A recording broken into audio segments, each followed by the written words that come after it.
What's up everybody, it's Chris here. Veve just released their new MCP article version 2. Keep in mind before watching this video that anything could be changed and this is still a rough draft, so please don't make any rash decisions.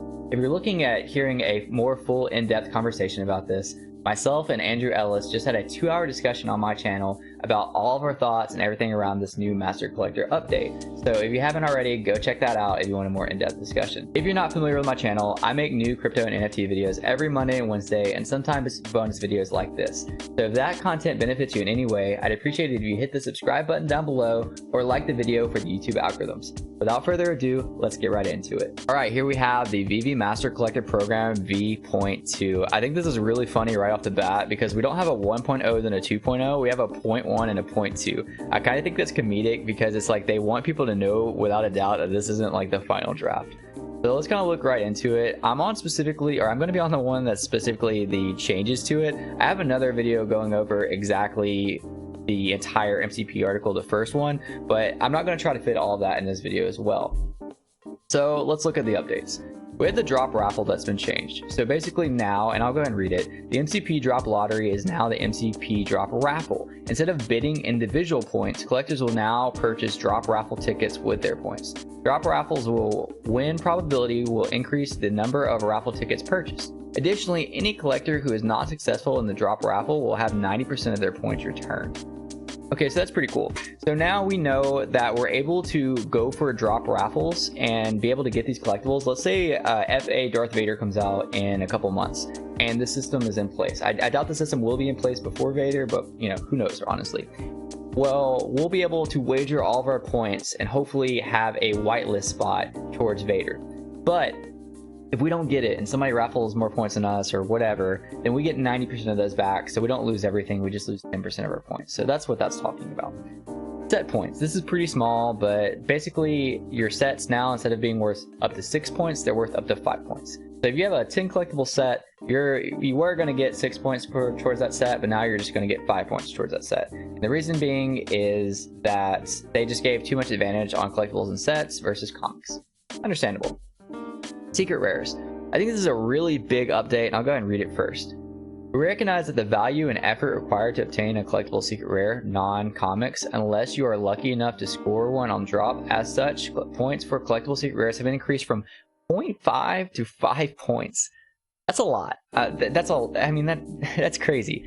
You actually get more points for having one secret rare than you would for having certain sets. I mean, you could have a 3 collectible set where each collectible is worth 1 point, so you get 3 points, and then plus like the bonus points, and you still won't get the same amount as you would a secret rare. So secret rares have had a dramatic increase of points from 0.5 to 5 points. You can have your thoughts on that, and a lot of people have their thoughts on that. It's very interesting. I mean, that's a big jump. Collectible low mint bonus. So again, me and Andy really go into detail on discussing and debating and giving the pros and cons and devil's advocate. But basically now your low mints will be rewarded from sub 150. Instead, it was everything under 150. Now it's sub 300. So I'll let you be the judge. Is this a good thing because now you're able to collect between 150 and 300 and still get the bonus points? Or does this devalue a little bit those who have the sub 150 already? Who knows? That's for you to decide. Comic points daily. We acknowledge the MCP version 1 comic points were not balanced as they could have been for collectors who focus on collecting comics. As such, the comic points have been revised. For example, collectors will now get 0.25 points for a common and up to 6 points for a secret rare comic. So they heard the people's cry on this when people were saying that the amount of points they were giving for a secret rare just simply wasn't enough. So they decided to bump it up for up to 6 points. My assumption is it's probably not going to be based on the blue chip, even though like that would be a good aspect. It's probably going to be based on the mint edition, on the mint edition size. So I'm thinking that maybe the 10,000 comic mints will have up to 6 points, maybe the 30,000 will have 5, and maybe the 60,000 will have 4. I don't really know yet. I don't think we do fully know yet, but that's just my guess. Also, from my understanding, I think they actually reduced the common from 1 to 0.25. So again, you know, maybe that we're going to read further on my full thoughts on that. Maybe that could devalue the average commons a little bit, but we'll look at that later. Also, we'll stop right here just real quickly. I'm not going to go on a big tangent on this, but I do want to remind you guys that this is just a bonus gamification addition to Veve. This isn't the end-all to-all, and a lot of people have different opinions on points, but at the end of the day, this is what Veve's giving to us to gamify the platform just a little bit more. So keep that in mind, that like points are amazing to be able to use them to wager, to be able to buy accessories, to just add to Veve app and get more interaction. But at the end of the day, like, they didn't owe us this at all, and it is just a bonus to using the app, so just keep that in mind. Comic points low mint bonus. Comic low mint points from 0.5 points earned for the 5% lowest mint comic available to the public. Let me give you a tidbit of knowledge on this, and this is not my original thought. This is actually Comics and Crypto on Twitter, and he has his own YouTube thought that he shared in the past. This actually adds value, in my opinion, to higher mint comics as well. So it's a lot harder to have the bottom 5% when there's only a 10,000 mint comic.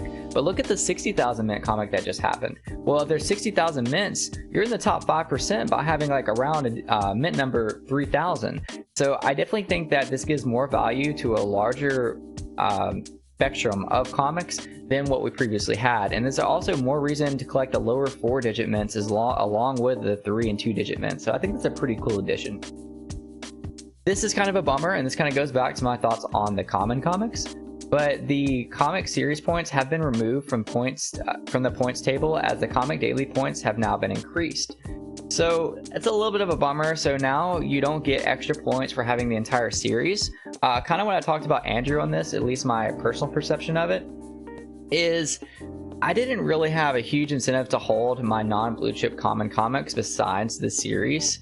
So now I'm just kind of wondering what to do with them. People have different game plans and different reasons that they collect. Maybe somebody just wants one of every comic, and a lot of people do, and kind of myself included, but it does take a little bit of incentive away from holding comics that aren't as desirable to myself or that I care about, especially like the common ones. So I don't know, I'd like to know your thoughts on that. Again, if you have thoughts on any of this, feel free to leave them down in the description below.